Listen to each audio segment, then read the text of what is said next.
নমস্কার, আমি তরুণ ঘোষ। বঙ্গযোগ নিয়ে খুব গোলমাল লেগেছে। এখন ঢাকায় নেমে মানে বাংলাদেশে নেমে আমাদের নতুন হাই কমিশনার দীনেশ ত্রিবেদী তিনি কাব্যিক ঢঙে এক আকাশ একই বাতাস একই নিঃশ্বাস ফিশ্বাস কি সমস্ত উনি বলেছিলেন, সেটা আমরা কাব্যিক ঢঙে ধরেছিলাম। যেটা উনি আমি নিজেই বলেছিলাম, উনি উনি এখানে কাঁচা বল খেলে দিয়েছেন আর জামাত ছক্কা মেরে দিয়েছে। কিন্তু এবার মনে হচ্ছে যে রাজনৈতিক ব্যক্তিত্ব দীনেশ ত্রিবেদী খুব ভালো মতো ভেবেচিন্তে এই কথাটা বলেছিলেন। নইলে আজকের কাগজে গতকালকে আপনারা জানেন যে যোগ দিবস ছিল, প্রধানমন্ত্রী দুদিন ধরে কলকাতায় ছিলেন। কালকে রেড রোডে সকাল 6:30টার সময় ওনার উপস্থিতিতে যোগ দিবস হয়, লাখে লাখে মানুষ সেখানে জড়ো হয়েছিলেন।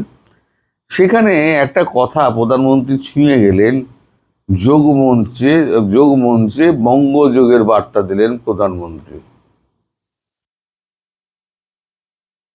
যোগ মঞ্চে বঙ্গযোগের বার্তা দিলেন প্রধানমন্ত্রী। তিনি খুব সুচতুর ভাবে ব্যাপারটা এগিয়ে যান, মানে এড়িয়ে চলে যান, ওই কথাটা বলে এড়িয়ে চলে যান।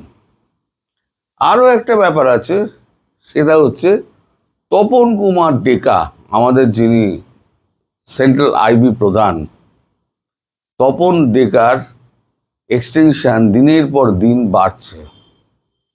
অলরেডি 2টো এক্সটেনশন তার হয়ে গেছে, এবার 3rd এক্সটেনশন হবে কিনা সেটা নিয়েও কথাবার্তা হচ্ছে। এখন এই 3টে মিলিয়ে আমি পরপর খবরটাকে সাজিয়ে আপনাদের বলছি, কোনোটা মিস করবেন না, তাহলে বুঝতে পারবেন না শেষে কি হতে চলেছে। এখন দীনেশ ত্রিবেদী যা বলেছিলেন তারই যোগসূত্র কিনা জানি না, কিন্তু প্রধানমন্ত্রী একটা কথা বলেছেন। উনি বলেছেন যোগ সকলকে একসঙ্গে জুড়ে দেয়, যোগ মানুষের সঙ্গে মানুষের একতা তৈরি করে। উনি কি বলেছিলেন? আমরাও একতা চাই। মানে দীনেশ ত্রিবেদী যেটা বলেছিলেন, একই আকাশ একই বাতাস একই আমাদের যন্ত্রণা, আমরা যদি এক হয়ে যাই তাহলে পরে আমাদের অসুবিধে কোথায়? আপনাদের ইন্টেলিজেন্স আছে, আমাদেরও ইন্টেলিজেন্স আছে, আপনাদের অর্থনীতি আছে, আমাদের অর্থনীতি আছে, উনি কিন্তু বলেছিলেন। এদিকে আবার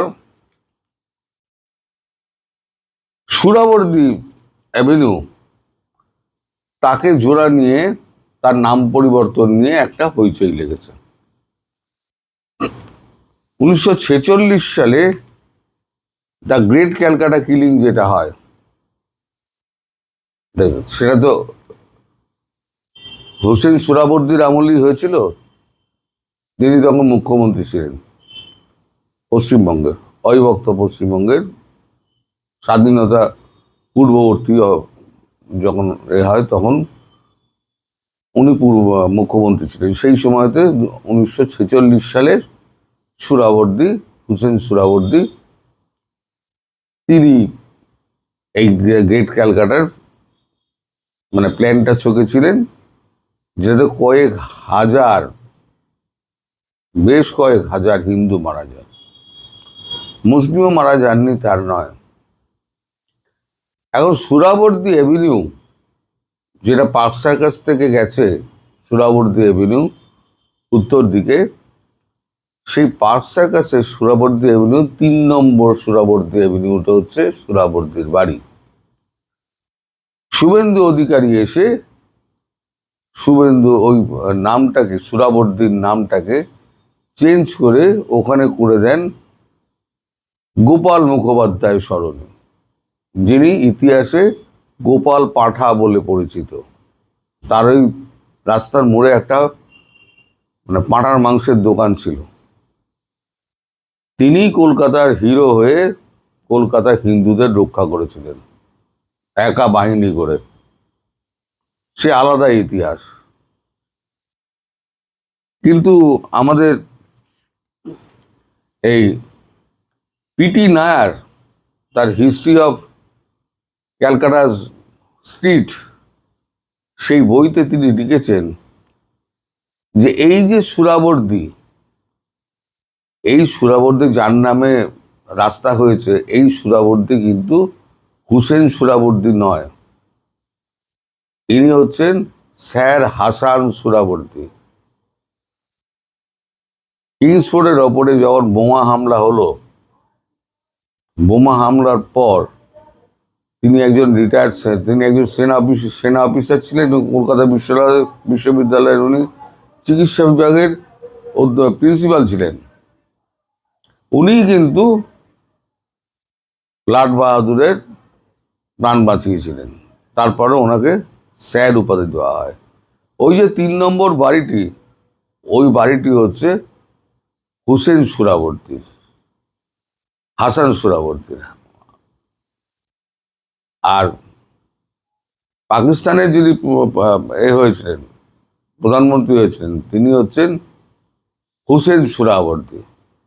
এই হাসান হুসেনের মধ্যে গন্ডগোল হয়ে গেছে, কিন্তু সেটাও উল্লেখ করেছেন প্রধানমন্ত্রী। কিন্তু যেহেতু গোপাল মুখোপাধ্যায়ের নামে এটা করা হয়েছে, তাই আর নতুন করে নামটা চেঞ্জ করা হয়নি। যেমন আমার চৌরঙ্গি রোড, যেমন আমাদের হেস্টিংস রোড ছিল, পরে ওটা হোচিমিন সরণি হয়ে যায়। এরকম প্রচুর নাম পরিবর্তন হয়েছে। ইংরেজদের সমস্ত মূর্তিগুলোকে সরিয়ে ফেলা হয়েছে কলকাতা ময়দান থেকে, অনেক কাজ হয়েছে। তো এর জন্য আমরা কোনো বিপ্লব দেখাইনি। এবারে যে দ্বিতীয় ব্যাপারটা যেটা হলো, সেটা হচ্ছে আপনার আইবি শীর্ষ পদে, সেন্ট্রাল আইবি শীর্ষ পদে তপন নাকি এবার অন্য চমক। এ দেখুন আমাদের কাগজে বেরিয়েছে ডলারটা। অপারেশন সিন্দুরে এই সেন্ট্রাল আইবি তপন কুমার ডেকা তখন ডিরেক্টর ছিলেন। তখন উনি একটা বিস্ময়কর রোল উনি প্লে করেন। সেন্ট্রাল আইবি দুটো ইউনিট থাকে, একটা হচ্ছে হিউম্যান ইন্টেলিজেন্স, আর একটা হচ্ছে ইলেকট্রনিক ইন্টেলিজেন্স। ইলেকট্রনিক ইন্টেলিজেন্স কি? সেটা হচ্ছে ফোনে আড়ি পাতা, অন্য খবর রাখা এবং বিভিন্ন তরঙ্গের সঙ্গে যোগাযোগ করে গোপন বার্তা ওগুলোকে জোগাড় করা। আর হিউম্যান ইন্টেলিজেন্স হচ্ছে একেবারে ওই কি বলে স্লিপার সেল তৈরি করে, বিভিন্ন রাষ্ট্রে স্লিপার সেল তৈরি করে ওগুলো খবর টবর জোগাড় করা হয়। বিভিন্ন রাষ্ট্রে বলবো না, বিভিন্ন রাজ্যে, ক্ষমা চাইছে, বিভিন্ন রাজ্যে। সেন্ট্রাল আইবি রাজ্যেরটা দেখে, মানে রাষ্ট্রের ভেতরের অংশটা দেখে। স্টেট আইবি রাজ্যটা দেখে, আর আন্তর্জাতিকটা দেখে। 3টে ভাগ আছে। তা তিনি সেন্ট্রাল আইবি, যেটা আমাদের ভারতবর্ষের মধ্যে রয়েছে, কোথায় কি প্ল্যান করেছিল, কোথায় কোথায় মারবে ঠিক করেছিল, রয়ের সঙ্গে যোগাযোগ করে ইনি তপন কুমার ডেকা সাকসেসফুলি মানে এটা করেছিলেন। আমাদের পরাগ জৈনের সঙ্গে মিলিতভাবে তখন কিন্তু করেছিলেন। পরাগ জৈন তখন ডেপুটি ডিরেক্টর ছিলেন, তারপরেতে পরাগ জৈনকে সরিয়ে পরাগ জৈনকে ওখানে বসানো হলো ডিরেক্টর করে রয়ের। তো এখানে যে দুবার তিনি যে করেছেন, 30শে জুন ইন্টেলিজেন্স ব্যুরোর পদে তার তপন কুমার ডেকার মেয়াদ শেষ হচ্ছে। ইতিমধ্যে দুবার তার মেয়াদ বাড়ানো হয়েছে। প্রশ্ন হলো তৃতীয়বারের জন্য মেয়াদ বাড়ানো হবে কিনা এবং অন্য কোনো কাউকে পদে আনা হবে কিনা। দ্বিতীয় সর্বোচ্চ স্পেশাল সেক্রেটারি হিসেবে কর্মরত আছেন সুনীল কুমার আচার্য, তাকে দায়িত্ব দেওয়া হতে পারে, অথবা ইন্টেলিজেন্স ব্যুরোর 2 স্পেশাল ডিরেক্টর ঋত্বিক রুদ্র ও মহেশ দীক্ষিতের মধ্যে কাউকে সংস্থার ডিরেক্টর হতে পারেন। তবে অপারেশন সিঁদুরের সাফল্যের পর তপন কুমার ডেকার তৃতীয়বারের মেয়াদ বৃদ্ধির সম্ভাবনাও উড়িয়ে দেওয়া যাচ্ছে না। তপন কুমার ডেকা 2022 ইন্টেলিজেন্স ডিরেক্টর হয়েছিলেন। 2024 2 বছরের জন্য তার মেয়াদ শেষ হয়। তখন 1 বছর দেওয়া হয়েছিল, 2026 শেষ হয়েছে। আবার এখন তার 1 বছরের জন্য মেয়াদ বাড়ানোর কথা চলছে।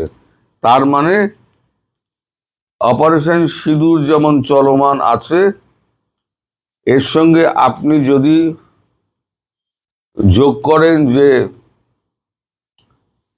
ওই যে যেটা বললাম, যোগ মঞ্চে বঙ্গযোগের বার্তা প্রধানমন্ত্রীর,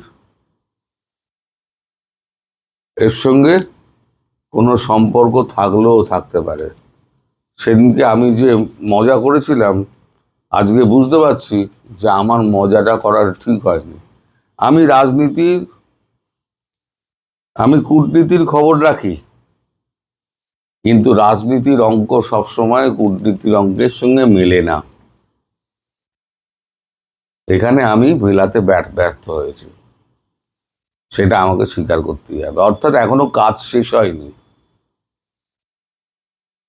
আমি বলছি না 2 বঙ্গ এক হয়ে যাবে, বা আমাদের অখণ্ড ভারতের জন্য পিওজেকে ঢুকে আসবে উইথ গিলগিট বালতিস্তান। সেটা সময়ের অপেক্ষা, ওটা আসবেই, ওটা সময়ের অপেক্ষা। ওটা রাজনাথ সিং নিজে বলেছেন হেঁটে হেঁটে আসবে, আমাদের যেতে হবে না, হেঁটে হেঁটে আসবে। তাহলে পড়ে রইল কি? পাকিস্তানকে তো ছেড়েই রেখে দিয়েছি, তাহলে পড়ে রইল কি বাংলাদেশ? তার মানে এখনো কি ডেকার কাজ শেষ হয়নি?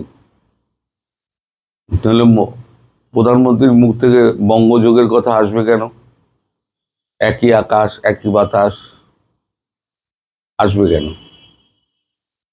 দীনেশ ত্রিবেদী একই কথা বলছেন কেন?